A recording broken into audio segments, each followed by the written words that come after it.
तो कैसे है बच्चों?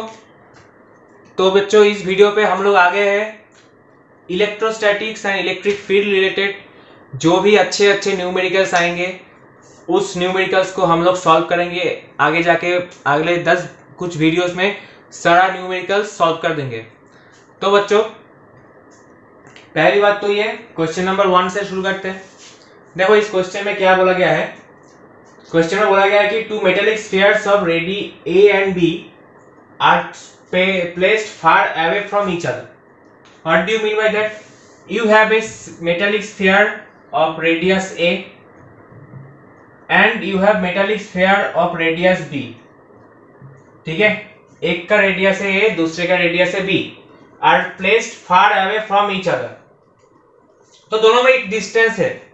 मैंने इतना पास ड्रॉ किया मतलब but according to question they are separated by a certain distance far away from each other and is connected by thin conducting wire. तो दोनों को एक conducting wire से जोड़ दिया। इस टाइप का क्वेश्चन बोर्ड में आ सकता है। बोर्ड में बहुत सारा क्वेश्चन ऐसा आता है। तो ये बोर्ड के पॉइंट ऑफ व्यू से भी अच्छा क्वेश्चन है। जेई के लिए ये क्वेश्चन नहीं आएगा क्योंकि इधर ऑप्शन नहीं है। इस टाइप का क्वेश्चन बोर्ड में ज्यादा आता है तो बोर्ड के बच्चों के लिए मैंने स्पेशली ये क्वेश्चन बनाया। तो देखो connected by thin conducting wire A charge Q is given to the one of the spheres. मान लो कि इस स्फीयर को हमने Q चार्ज दिया, इस स्फीयर को हमने Q चार्ज दिया। One of the calculate the charge in its sphere at electrostatic equilibrium. तो होता क्या है बच्चों, हम दो कंडीशन के ऊपर डिस्कस करेंगे। जब ये वायर को मान लो कि वायर बीच में से कट कर दिया, एक सिचुएशन मान लो कि जब दोनों वायर आपस में जुड़ा हुआ नहीं है, उस केस में क्या होगा बच्चों, ये जो चार्ज है, ये जो स्फीयर है, मेटेलिक स्फीयर है, मतलब सॉलिड कंडक्टिंग, तो उसके सरफेस पे हमारा सारा चार्ज रहेगा। Point number 1। पॉइंट नंबर 2 क्या है कि क्यू चार्ज इस स्फीयर के ऊपर है, इसका मतलब इस स्फीयर की वजह से एक पोटेंशियल डेवलप होगा।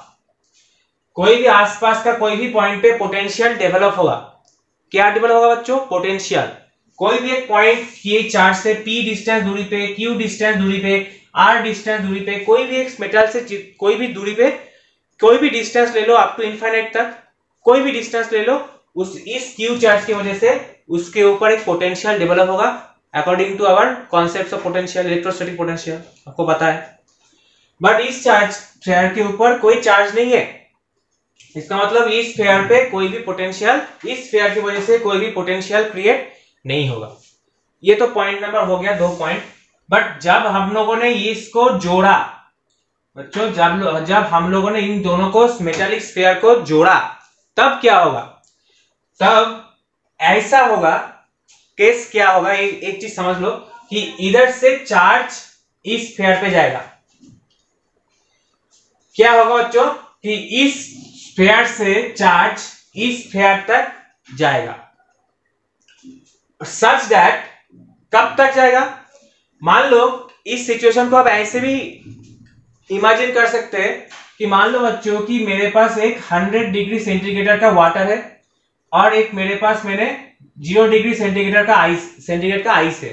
तो बच्चों अगर दोनों को किसी तरीके से जोड़ दिया जाए, दोनों को एक मेटालिक स्फीयर से जोड़ दिया जाए तो क्या होता है बच्चों, एक जो भी हायर टेम्परेचर से लोअर टेम्परेचर तक हीट जाता है। कितने टाइम तक हीट जाएगा? जब तक दोनों का टेम्परेचर सेम नहीं होता तब तक होता है। सिमिलरली इस केस में बच्चों क्या होगा, एक्चुअल क्या होता है, when the two spheres are connected, charges will be distributed such that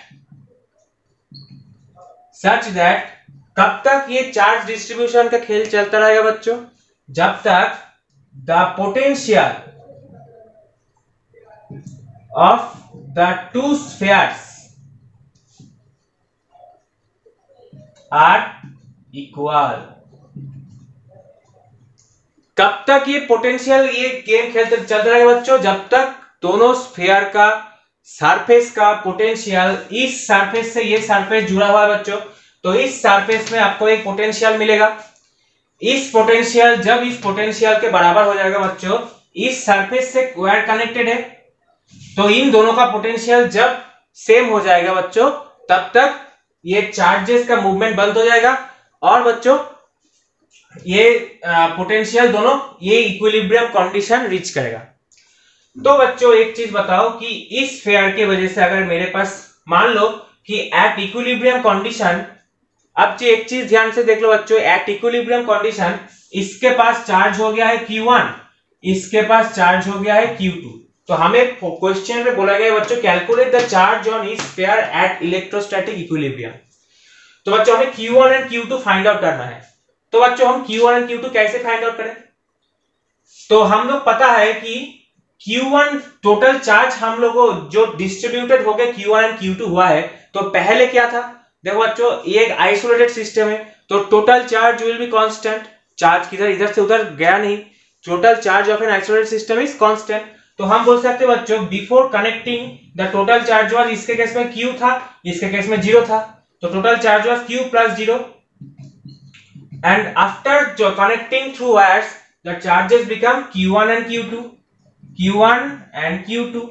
तो बच्चों हम बोल सकते हैं कि Q equals to Q1 plus Q2, ये ऑप्शन 1, ये ऑप्शन 1। दूसरा क्या है बच्चों? दोनों का पोटेंशियल बराबर होगा एट इक्विलिब्रियम कंडीशन। तो बच्चों Q1 चार्ज है और इसका रेडियस है A, तो बच्चों इस A वाला स्फीयर का सरफेस में पोटेंशियल कितना होगा बच्चों? Q by Q1 by 4 pi epsilon naught into A, ये होता है ना स्फीयर के सरफेस पर पोटेंशियल। और इस सरफेस Q2 चार्ज की वजह से इसका पोटेंशियल कितना होगा बच्चों? Q2 by 4 pi epsilon naught into B, इसका पोटेंशियल होगा। तो बच्चों दोनों को अगर कैलकुलेट करें तो आता है कितना? Q1 by A equals to Q2 by B, Q1 by A equals to Q2 by B। देखो ये क्या होता है बच्चों? स्फीयर ए का सरफेस के ऊपर एक पॉइंट का पोटेंशियल, ये इक्विपोटेंशियल सरफेस है स्फीयर पॉइंट, ये स्फेरिकल कोई भी एक यूनिफॉर्मली डिस्ट्रीब्यूटेड, अच्छा इधर बोला नहीं गया कि यूनिफॉर्मली डिस्ट्रीब्यूटेड, कुछ नहीं बोला गया, इसका मतलब हम लोग इमेजिन कर सकते हैं कि ये यूनिफॉर्मली डिस्ट्रीब्यूटेड है, कुछ बोला नहीं गया है, इसीलिए हम इमेजिन कर सकते हैं, क्योंकि ज्यादातर केस में यूनिफॉर्म डिस्ट्रीब्यूटेड ही होता है और 90% केसेस में। तो अगर क्वेश्चन में बोला नहीं गया हो तो हम इमेजिन कर सकते हैं कि यूनिफॉर्मली डिस्ट्रीब्यूटेड है, इसका मतलब इधर हर एक पॉइंट पे पोटेंशियल सेम आएगा। तो बच्चों इस पॉइंट का पोटेंशियल होता है Q1 by 4 pi epsilon into A, and इस पॉइंट का पोटेंशियल होता है ये। आप बताओ दोनों के केसेस में अगर सेम पोटेंशियल होगा तो चार्ज का मूवमेंट बंद हो जाएगा। मूवमेंट देखो बच्चों, जब दो पॉइंट पे अगर पोटेंशियल डिफरेंस होता है तभी इलेक्ट्रिक फील्ड जनरेट होता है। इलेक्ट्रिक फील्ड मतलब क्या? It is a flow of charge. Electric field generate होता है, क्यों होता है? तो चार्जेस का फ्लो होता है, so that electric field is generated. Electric field generate होता है तभी तो जाके पोटेंशियल जो मिसमैच था, इलेक्ट्रिक फील्ड जाके पोटेंशियल मिसमैच को घटा के बराबर कर देता है। तो बच्चों वो सब कॉन्सेप्ट हम लोग बाद में डिस्कस कर सकते हैं अगर आपको चाहते हो तो, और मैंने लेक्चर में बताया भी था। तो बच्चों एक चीज बताओ, इन दोनों इक्वेशन को कैलकुलेट करके हमें मिलेगा Q1 एंड Q2 का वैल्यू। तो एक बार देख लेते हैं, इसको थोड़ा इरेज करते हैं। अच्छा Q1 इसको नाम देते हैं K, इसका नाम देते हैं K। तो बच्चों Q1 का वैल्यू होगा बच्चों K into A and Q2 का वैल्यू होगा बच्चों K इंटू B। तो बच्चों हमें पता है कि Q equals to KA plus KB और K equals to Q by A plus B। तो बच्चों हम बोल सकते हैं क्या? Q1 by A equals to K और Q1 इक्वल्स टू KA, और K का वैल्यू हमने फाइंड आउट किया KQ by A plus B। And similarly Q2 का वैल्यू मैं दोबारा लिखूंगा नहीं, Q2 का वैल्यू इधर से देख के बता सकते हैं क्या? KQ बाई QQ बाई, अच्छा KA by A plus B, और इसका वैल्यू आएगा बच्चों KB by A plus B। ठीक है बच्चों, हमारे पास दो Q1 एंड Q2 का वैल्यू फाइंड आउट करना था, तो Q1 एंड Q2 का वैल्यू हमने फाइंड आउट किया, QA by A plus B and QB by A plus B। तो ये है हमारा करेक्ट आंसर। तो क्वेश्चन ज्यादा बड़ा नहीं था बट कॉन्सेप्चुअल था, तो इसीलिए हम लोगों ने इस क्वेश्चन का सॉल्व किया। तो मिलते हैं नेक्स्ट क्वेश्चन में। तो बच्चों नेक्स्ट क्वेश्चन में फिर से आप लोगों के साथ मुलाकात करने का मौका मिला। देखो बच्चों, इस क्वेश्चन में क्या बोला गया है कि एक यूनिफॉर्म इलेक्ट्रिक फील्ड है। आपको देख पा रहे हो कि पैरेलल इलेक्ट्रिक फील्ड लाइंस मैंने ड्रॉ किया। इसका मतलब ये पैरेलल लाइंस इलेक्ट्रिक फील्ड का है। इसका मतलब क्या है बच्चों? इसका मतलब ये है यूनिफॉर्म इलेक्ट्रिक फील्ड। तो बच्चों यूनिफॉर्म, और क्वेश्चन में क्या बोला गया है देखो एक बार, the figure shows 4 points A B C D in uniform electric field E। तो बच्चों the lines AB and CD are perpendicular, AB and CD are perpendicular and BC and AD are parallel to electric field lines। तो हमने ऐसे draw किया। If VA, VB, VC, VD, VA इस point का potential VA, इस point का potential VB, इस point का पोटेंशियल VD एंड इस पॉइंट का potential VC are electric potential at A, B, C, D, choose the correct option। In option में से कौन सा करेक्ट होगा? तो बच्चों एक चीज याद रखना, इस क्वेश्चन को सॉल्व करने के लिए एक चीज याद रखना बच्चों, अगर मैं इस एक इलेक्ट्रिक फील्ड लाइन ऐसे ड्रॉ करता हूं तो इसका मतलब यह है कि इसको 5 पार्ट में मैंने डिवाइड किया, A B C D E। अगर ये इलेक्ट्रिक फील्ड यूनिफॉर्म है नॉन यूनिफॉर्म है वो बाद में पता चलेगा, पर अगर हमने ऐसे ड्रॉ किया, इसको टेढ़ा करके भी ड्रॉ कर सकते हो, उल्टा सीधा ड्रॉ कर सकते हो, कोई बात नहीं, पर हमने समझाने के लिए सीधा ड्रॉ किया। तो इसका अगर 5 पॉइंट निकाले जाए और 5 पॉइंट का पोटेंशियल हम लोगों को देखना है, इसका मतलब हम गारंटी के साथ ये चीज बोल सकते हैं कि VA greater than VB greater than VC greater than VD greater than VE। क्यों? Why? Because electric field always, जो इलेक्ट्रिक फील्ड वेक्टर हम ड्रॉ करते हैं, electric field vector always moves from higher potential to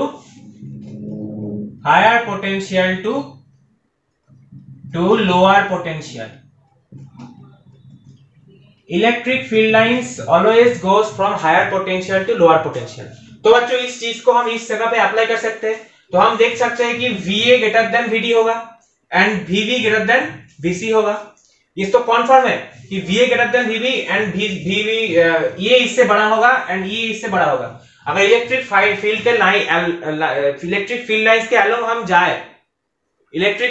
along हम जाए तो हम बोल सकते हैं कि वो पोटेंशियल धीमे धीमे ड्रॉप होता है।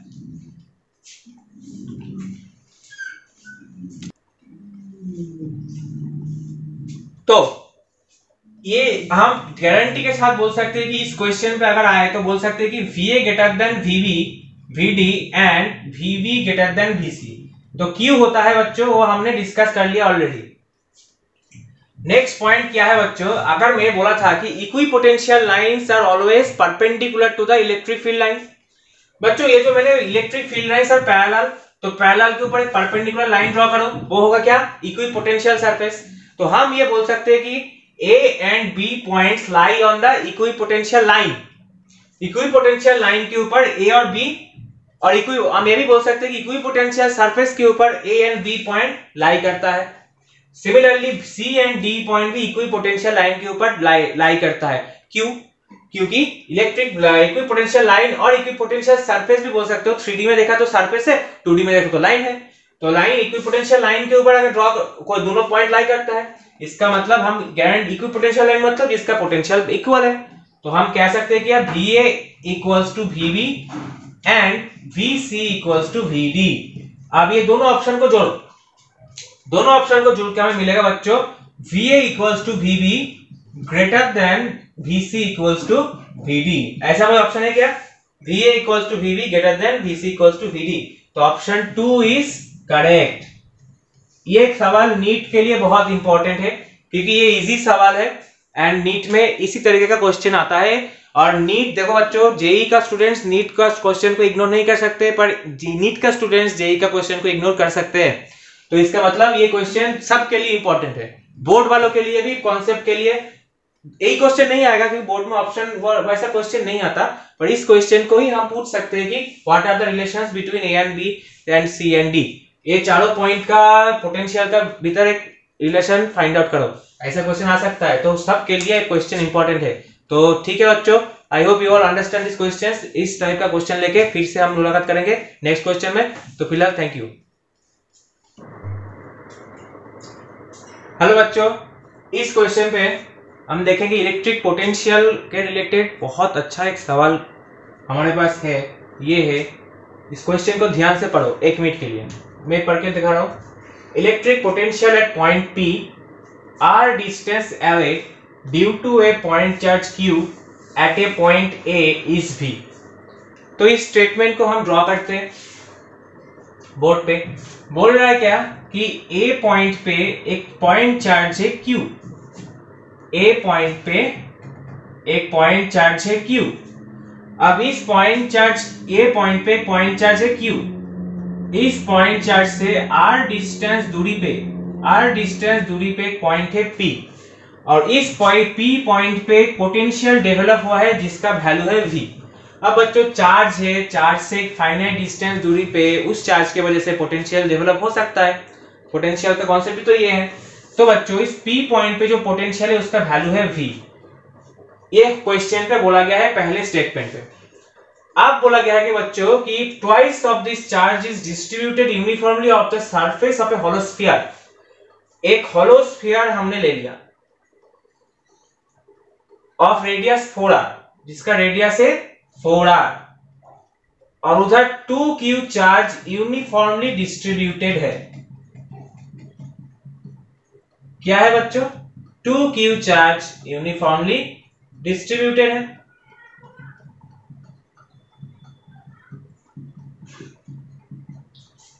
एक 4r रेडियस का एक स्फीयर है, होलो स्फीयर, उसके ऊपर 2q चार्ज यूनिफॉर्मली डिस्ट्रीब्यूटेड है। क्वेश्चन पे बोला गया है बच्चों कि फिर से अब इसका सेंटर क्या है? A। मतलब मेरे पॉइंट चार्ज को हटा दिया और इसके आगे ये होलो स्फीयर रख दिया जिसका रेडियस है 4r। अब बोल रहा है बच्चों इसके r डिस्टेंस दूरी पे, r distance, what is the potential at point P। बच्चों P पॉइंट तो कभी घटता नहीं है, हमने इस पॉइंट की जगह एक होलो स्फीयर रख दिया। तो A पॉइंट से r डिस्टेंस दूरी पे मेरा पॉइंट था P, तो अब P पॉइंट किधर होगा बच्चों? अप्रोक्स इस जगह पे P पॉइंट होगा, इस जगह पे। तो अभी बच्चों बोला गया है कि what is the potential at point P, Vp कितना होगा। चारों ऑप्शन है, Vp को निकालना है इन टर्म्स ऑफ V, पहले जो पोटेंशियल था उसके रिस्पेक्ट में निकालना है। चारों पोटेंशियल ऑप्शन में दिया गया है, V, V/2, V/4, V/8। तो इस क्वेश्चन को आप इसको पॉज करके सॉल्व करो, उसके बाद फिर से आ जाना, 5 मिनट के टाइम लो, सॉल्व करो। अगर नहीं हो रहा है तो सॉल्यूशन में करके दे रहा हूं, ठीक है। तो सॉल्यूशन कुछ ऐसा होगा बच्चों कि जब ये पॉइंट चार्ज की वजह से r डिस्टेंस दूरी पे एक पोटेंशियल अगर V है, तो V का वैल्यू आता है बच्चों, हमें पता है KQ/R। V का वैल्यू होता है बच्चों KQ/R।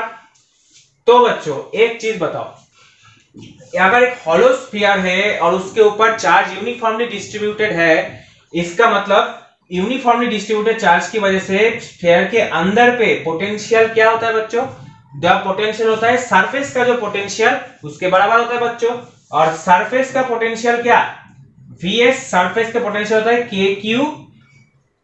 Q के कितना लेंगे हम? 2q चार्ज है, K × 2q बाय रेडियस देखना पड़ता है, KQ/R, सेम फॉर्मूला है, रेडियस होता है 4r, तो आता है क्या बच्चों? KQ/2r। ये होता है पोटेंशियल एट द सरफेस, क्योंकि ये यूनिफॉर्मली डिस्ट्रीब्यूटेड है चार्ज, तो सरफेस का पोटेंशियल भी हर पॉइंट पे सेम होगा। तो हम बोल सकते हैं सरफेस इक्विपोटेंशियल सरफेस है। तो बच्चों इस इक्विपोटेंशियल सरफेस का पोटेंशियल होता है KQ/2r। अब इक्विपोटेंशियल सरफेस से अंदर की तरफ जिधर भी जाओ पोटेंशियल सेम रहता है in case of hollow sphere, हमने पढ़ा था। तो बच्चों P point lies inside the sphere, That is why we can say that Vp equals to KQ by 2R. KQ by 2R. तो बच्चों V का फॉर्मूला था KQ by R और ये हो गया KQ by 2R. तो we can say that Vp equals to V by 2. Vp equals to V by 2. तो ऑप्शन, हम चारों ऑप्शन को देख के बता सकते हैं कि option 2 is correct. Option 2 is correct. तो बच्चों क्वेश्चन एकदम इजी था, ये भी नीट लेवल का ही क्वेश्चन है. अब इस क्वेश्चन को सॉल्व करो. मैं अगर इस क्वेश्चन को अब 1 मिनट से नीचे के टाइम पे सॉल्व कर रहे हो तो बहुत स्टैंडर्ड माना जाएगा. मैंने तो आपको सॉल्यूशन दिखाने के लिए, इतना समझाने के लिए टाइम लिया, 5 मिनट लग रहा है मिनिमम. पर इस क्वेश्चन को अगर आप 1 मिनट के अंदर सॉल्व कर पा रहे हो, इसका मतलब आपका नीट पाने की चांसेस बहुत आगे है. ठीक है बच्चों, मिलते हैं नेक्स्ट क्वेश्चन में. Thank you. हेलो बच्चों, तो हम लोग फिर से आगे, विद्यास्थली वाले सर फिर से आगे एक और क्वेश्चंस लेके. देखियो क्वेश्चन में क्या बोला गया है, अच्छे से पढ़ो और हो सके तो खुद से सॉल्व करो, फिर क्वेश्चन को देख के आंसर बनाना. तो बच्चों क्वेश्चन ये है कि the variation of potential with distance r from a fixed point as shown in figure below. बच्चों ये फिक्स्ड पॉइंट ओरिजिन पे है और इससे ओरिजिन से 1 मीटर दूर पे 2 metre 3 metre 4 metre 5 metre 6 metre दूर पे मेरा पोटेंशियल का वेरिएशन कैसे हो रहा है वो एक ग्राफ से दिखाया गया है. ठीक है बच्चों. तो बच्चों ये potential in volt is along y axis and distance r in metre is put along x axis. तो बच्चों हम लोग देख पा रहे हैं कि ये मेरा ग्राफ है. तो इससे क्या पता चलता है ग्राफ से कि मेरा पोटेंशियल का वेरिएशन विद डिस्टेंस के साथ साथ कैसे वेरी कर रहा है. तो बच्चों क्वेश्चन मेन मुद्दे पे आते हैं. ये charge -q is put at r equals to 3 मीटर and released. The charge will be, what will happen to the charge? चारों ऑप्शन है. बोला गया है कि -q चार्ज 3 मीटर डिस्टेंस पे है. -q चार्ज, मान लो ये पॉइंट चार्ज q है, q से 3 मीटर दूर पे एक -q चार्ज रखा हुआ है. ठीक है बच्चों, -q चार्ज रखा हुआ है. तो अब क्वेश्चन पे बोला गया है कि बच्चों कि वो चार्ज की क्या, उस चार्ज का गति कैसा होगा. Move away from origin, move towards the origin, not move, trace a circular path. तो बच्चों ये बहुत ही, मैं ये क्वेश्चन को स्टैंडर्ड क्वेश्चन मानूंगा क्योंकि बहुत इजी नहीं है, पर थोड़ा सा ट्रिकी क्वेश्चन है. ये नीट जेईई मेंस दोनों के लिए ही बहुत सही क्वेश्चन है. तो बच्चों एक चीज बताओ कि कोई भी चार्ज मूव करेगा कि नहीं करेगा, वो कौन सी चीज के ऊपर डिपेंड करता है कि उसके वजह से चार्ज मूव करेगा कि नहीं करेगा. क्या वो कैरेक्टरिस्टिक्स पोटेंशियल है, क्या वो कैरेक्टरिस्टिक्स इलेक्ट्रिक फील्ड है, क्या वो कैरेक्टरिस्टिक्स पॉइंट चार्ज है, क्या है. तो बच्चों जो भी मेरा कैरेक्टरिस्टिक्स है उसके लिए पॉइंट चार्ज होना जरूरी है क्या? द आंसर इज कोई भी चार्ज का मूवमेंट क्या होगा, किस तरफ होगा, वो डिपेंड करता है इलेक्ट्रिक फील्ड के ऊपर. इलेक्ट्रिक फील्ड के ऊपर, क्योंकि फील्ड मतलब फोर्स से आता है एक्सेलरेशन, गति, और उससे हमको मिलता है कि वेलोसिटी. तो बच्चों एक चीज बताओ कि कोई भी एक फिक्स पॉइंट पे मान लो मेरा चार्ज रखा हुआ है, तो इस चार्ज के वजह से इलेक्ट्रिक फील्ड जनरेट होगा और इस चार्ज के वजह से ही तो पोटेंशियल डेवलप हुआ है इस पॉइंट पे. तो बच्चों पहले कब इस क्वेश्चंस को पहले आप सॉल्व करो, पॉज करके फिर इधर आना. मैं क्वेश्चन का सॉल्यूशन अभी बता रहा हूं. बच्चों हमारे पास पोटेंशियल का वेरिएशन है, बट हमारे पास चार्ज का मूवमेंट जानने के लिए बच्चों हमें चाहिए क्या, इलेक्ट्रिक फील्ड. तो पोटेंशियल से हम इलेक्ट्रिक फील्ड लाना पड़ेगा. बच्चों एक ही फॉर्मूला आपको पता है, E इक्वल्स टू -dV/dr. ये फॉर्मूला को हम हमेशा याद रखते हैं कि E is equals to -dV/dr. तो इस फॉर्मूले को अप्लाई करके हम वोल्टेज डिस्टेंस से हम automatically electric field find out कर सकते हैं, क्योंकि बच्चों ये पोटेंशियल इन वोल्ट v का ग्राफ है और इधर क्या है r है भाई, पोटेंशियल वर्सेस डिस्टेंस है। तो एक्चुअल में ग्राफिकली अगर किसी डेरिवेटिव मतलब क्या, इस स्ट्रेट लाइन का अगर डेरिवेटिव करोगे तो मुझे इलेक्ट्रिक फील्ड का ग्राफ मिलेगा, स्ट्रेट लाइन का डेरिवेटिव करोगे तो मुझे इलेक्ट्रिक फील्ड का ग्राफ मिलेगा, इस स्ट्रेट लाइन का डेरिवेटिव करोगे तो हमें फर्स्ट ऑर्डर डिफरेंशिएशन चाहिए, फर्स्ट ऑर्डर डिफरेंशिएशन। तो बच्चों हमारे पास क्या है, एक स्ट्रेट लाइन है, आपको पता है ना कि कोई भी स्ट्रेट लाइन का डेरिवेटिव क्या होता है, एक कांस्टेंट। देखो बच्चों v equals to m x m into y equals to m x plus c straight line का जनरल इक्वेशन होता है। अब बच्चों ये बताओ dy dx क्या होगा, हमारे हमको क्या पूछा गया है, dy ddr ऑफ v। तो बच्चों ये बेसिकली क्या होता है, first order differentiation of voltage potential with respect to distance. तो बच्चों हम लोग फर्स्ट ऑर्डर डिफरेंशिएशन करेंगे तो क्या होगा, ddx of mx plus c, तो हो जाएगा dy dx हो जाएगा बच्चों m। तो बच्चों कोई भी स्ट्रेट लाइन का उसका स्लोप कांस्टेंट रहता है, आपको पता है स्ट्रेट लाइन ऐसा एक जियोमेट्री है, उसका स्लोप हमेशा कांस्टेंट रहता है। m and c always constant, that is why it is called straight line। तो बच्चों dy dx कांस्टेंट मतलब इधर dv, ये पोटेंशियल का वेरिएशन कैसे वेरी कर रहा है बच्चों, एक स्ट्रेट लाइन के फॉर्म पे। इसका मतलब विथ रिस्पेक्ट टू अगर r से डिफरेंशिएशन करेंगे dy dx, तो बच्चों y एक्सिस के अलोंग v है, x एक्सिस के अलोंग r है, तो बोल सकते हैं कि ये जो ग्राफ वो इक्विवेलेंट टू dv dr हो जाएगा, क्योंकि y एक्सिस के अलोंग हमारे पास पोटेंशियल है एंड x एक्सिस के अलोंग मेरे पास क्या है, डिस्टेंस।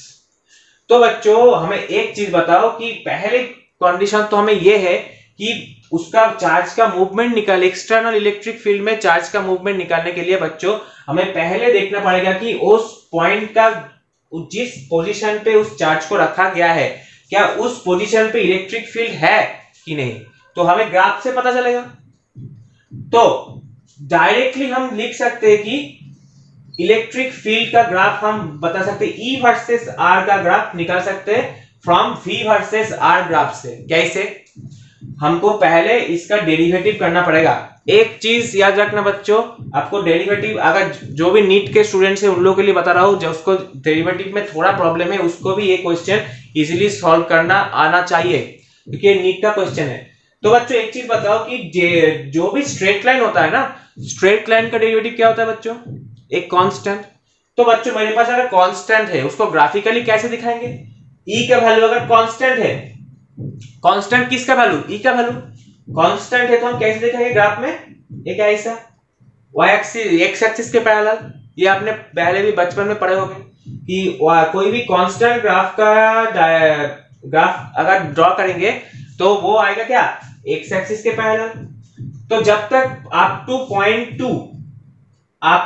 0.2 मीटर मेरा स्ट्रेट लाइन था, उसका डेरिवेटिव आएगा x कांस्टेंट। अब बच्चों अप टू 2 से 4 तक ये ग्राफ कैसा था, एक constant, not straight line. Straight line होता तो ऊपर नीचे ऐसे जाता, x एक्सिस के पैरेलल मतलब कांस्टेंट। कांस्टेंट ग्राफ का डेरिवेटिव क्या होगा बच्चों, कांस्टेंट ग्राफ का डेरिवेटिव होता है बच्चों एक जीरो, पता है ना बच्चों, dy dx dc dx constant का डेरिवेटिव होता है जीरो, c इज कांस्टेंट। आपको पहले भी पढ़ चुके हैं, सबको पता है कांस्टेंट का डेरिवेटिव होता है जीरो। तो बच्चों इधर 2 to 4 मीटर आपको मिला जीरो। तो बच्चों फिर से अगर ग्राफ ड्रॉ करेंगे बच्चों कि ये स्ट्रेट लाइन क्या है, ये स्ट्रेट लाइन है y equals to minus M x plus C. इसका स्लोप नेगेटिव होता है बच्चों, इसके वजह से हमें कांस्टेंट तो मिलेगा a अप टू 4 to 6। ये स्ट्रेट लाइन का नेचर क्या है बच्चों, y equals to minus M x plus C. आपको पता है जो भी बायो पढ़ते हो, नीट मैथ्स नहीं पढ़ते, फिर भी ये सब मैथमेटिक्स का छोटा छोटा चीज आपको याद रहना चाहिए कि ये वाला स्ट्रेट लाइन का ग्राफ कैसा होता है। ऐसा स्ट्रेट लाइन मतलब y equals to mx plus c, ऐसे स्ट्रेट लाइन मतलब y equals to minus M x plus C, ठीक है, ऐसे तरह तरह का फॉर्म आता है। तो बच्चों इधर देखो dy dx करेंगे तो क्या होगा बच्चों, माइनस है, मतलब कांस्टेंट तो है पर उसका वैल्यू नेगेटिव में है, मतलब इधर e का वैल्यू आ जाएगा नेगेटिव। तो बच्चों हम डायरेक्टली कह सकते हैं क्या कि इसका वैल्यू आएगा नेगेटिव। तो नेगेटिव को हम ऐसे ड्रॉ करते हैं ना बच्चों, ऐसे ड्रॉ करते हैं ना, नेगेटिव, ये y पॉजिटिव था, ये y नेगेटिव था। तो बच्चों 1 से 0 से 2 मेरा मुझे मिला पॉजिटिव, 2 से 4 मिला 0 एंड 4 to 6 मिला नेगेटिव। तो बच्चों एक चीज बताओ कि अभी चार्ज का पोजीशन क्या है, चार्ज का पोजीशन था ठीक बीच में 3 मीटर पे। अब बच्चों इस 3 मीटर पोजीशन पे हमें दिखने को मिल रहा है कोई भी इलेक्ट्रिक फील्ड नहीं है, कोई भी इलेक्ट्रिक फील्ड नहीं है। इसका मतलब उस जगह पे चार्ज को मूव करने वाला कोई भी फोर्स मौजूद नहीं है, कोई एक्सटर्नल फोर्स मौजूद नहीं है। इसका मतलब हम डायरेक्टली बोल सकते हैं क्या, the charge will not move, the charge will not move. तो इस क्वेश्चन का आंसर होगा option 3 is correct, option 3 is correct. तो ठीक है बच्चों, आई थिंक किसी किसी को प्रॉब्लम होगा कि y equals to mx plus C कैसे आया, y equals to mx minus C कैसे आया, उसके लिए मुझे कमेंट में जरूर बताना, क्योंकि इस टाइप का क्वेश्चन नीट के लिए एक धांसू क्वेश्चन है, स्टैंडर्ड क्वेश्चन है। इससे अच्छा क्वेश्चन अब नीट में हो ही नहीं सकता, एक नंबर क्वेश्चन है। तो सॉल्व कर दिया। इस क्वेश्चन को भी हम एटलीस्ट आपको पहले देखते ही इस क्वेश्चन का सॉल्यूशन नहीं आएगा, पता है एग्जाम फील्ड में, एग्जाम हॉल में जाके इस क्वेश्चन का सॉल्यूशन एटलीस्ट 1 से लेके 1.5 मिनट के अंदर इस क्वेश्चन को सॉल्व करना चाहिए। मुझे लगता है कि ये स्टैंडर्ड टाइम होगा। तो बच्चों ठीक है, थैंक यू वेरी मच, मिलते हैं नेक्स्ट क्वेश्चन में। हेलो बच्चों, आपका स्वागत है विद्यास्थली वाली सर में, और हम लोग नेक्स्ट क्वेश्चन की तरफ बढ़ने जा रहे हैं।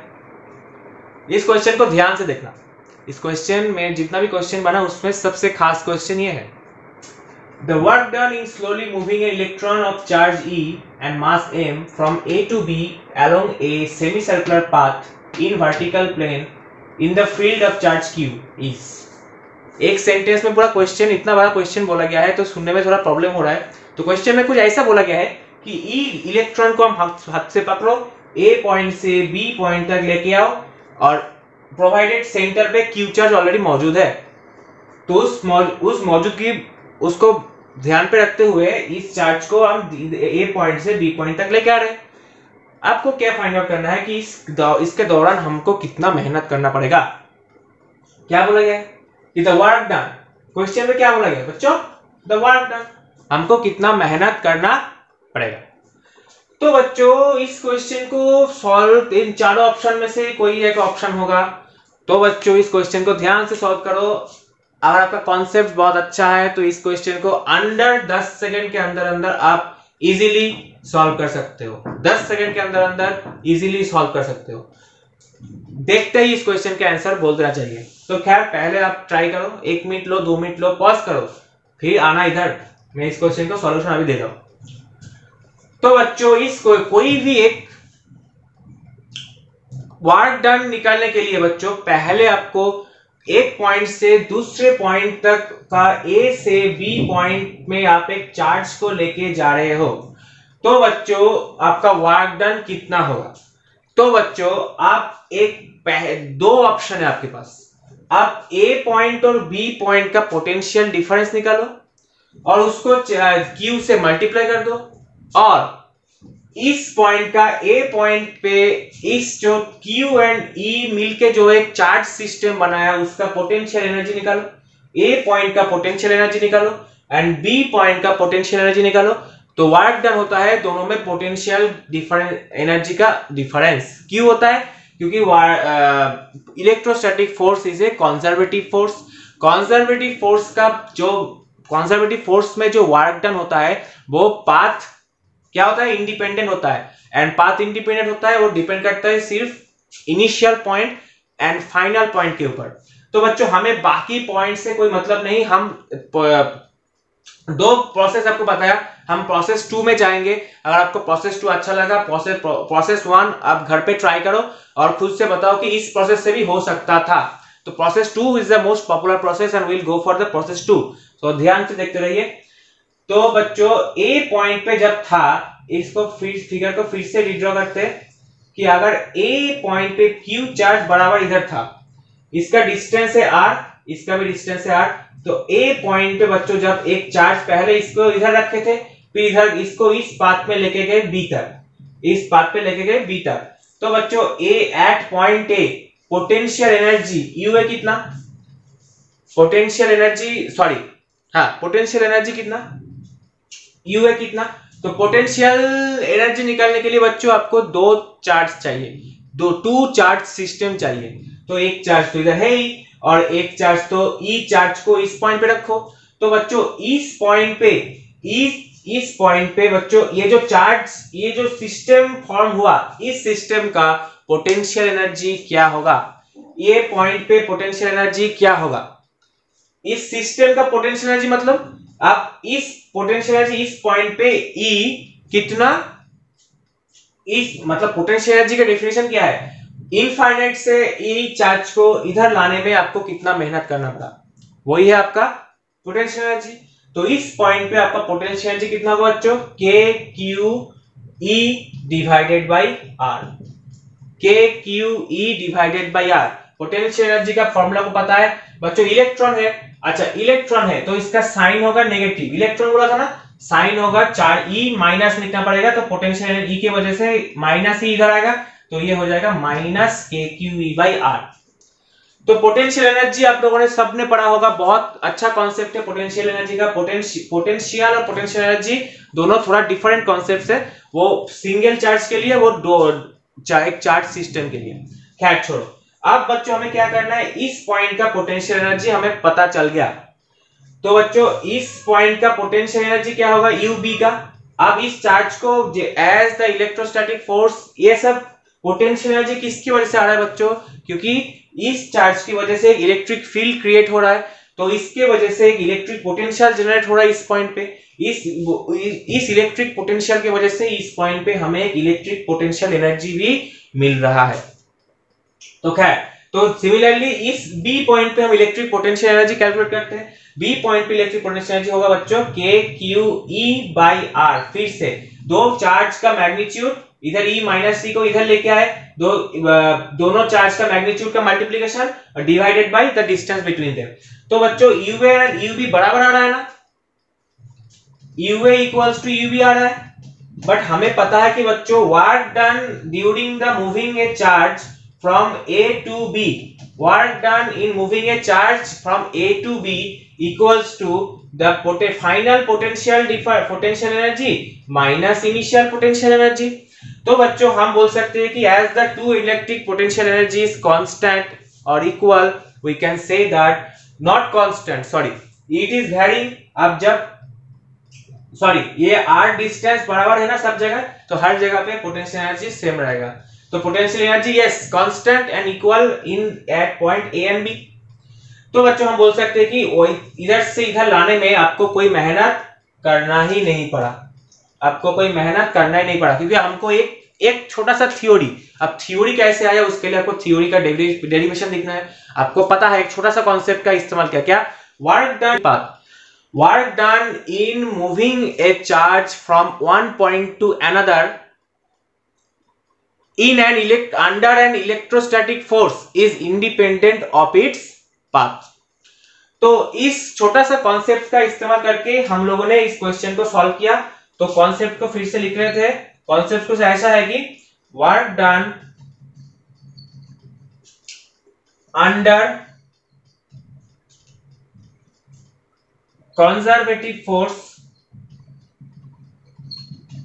देखो बच्चों वर्क डन मतलब होता है फोर्स इनटू डिस्टेंस, डिस्प्लेसमेंट। तो बच्चों हमें डिस्प्लेसमेंट लेने की जरूरत नहीं है, work done under conservative force is independent of the path traversed. जो पाथ से आप लेके आए उस पाथ को फॉलो करने की जरूरत नहीं है कौन से कैलकुलेशन में, वर्क डन निकलते समय। तो ये होता है मेरा इस थ्योरी का इस्तेमाल करके हम लोगों ने इस क्वेश्चंस का सॉल्यूशन निकाल दिया। तो बच्चों इसका सॉल्यूशन होगा क्या, which of the following option is correct, तो option 4 is correct. Which option is correct, option 4। तो ऐसे ही तरह तरह के क्वेश्चन लेके हम फिर से आएंगे बच्चों। Thank you very much, have a nice day.